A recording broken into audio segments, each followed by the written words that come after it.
قال: هل يجوز تصوير النساء في الحفلات؟ لا حول ولا قوة إلا بالله. هذا قد هو موجود في بلد الإيمان والحكمة.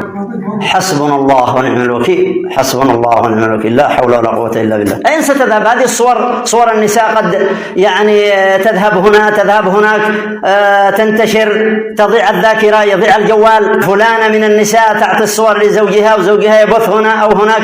يا رجال انتبهوا، انتبهوا يا رجال، انتبهوا أن يلعب علينا اليهود والنصارى ويقرحون جو.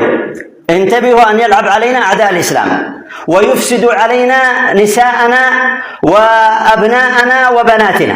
انتبهوا، كونوا على حذر. والمطلوب أن كل صاحب عرس يفعل ماذا؟ امرأة من الحاضرات ماذا؟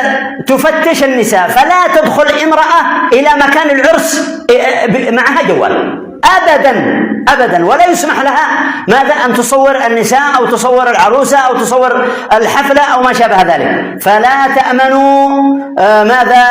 لا تأمنوا من الشيطان ولا من جيرانه وأعوانه. انتبهوا، كونوا على حذر، كونوا على حذر.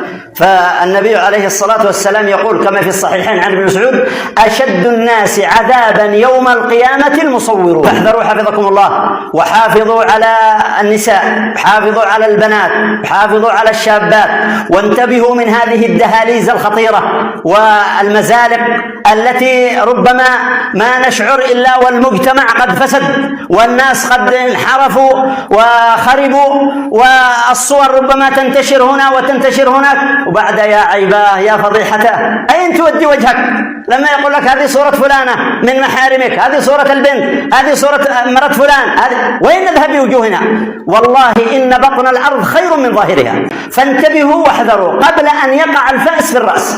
لا تتساهلوا أبدا، لا تتساهلوا أبدا في مثل هذه المخالفات والانحرافات التي تضر بنا وتضر بمجتمعنا وتخدش الحياء والعفاف والحشمة وما عليه أهل اليمن من العفة والكرامة والمحافظة والتدين والصيانة والغيرة على الأعراض وعلى النساء وعلى البنات إلى آخر ذلك.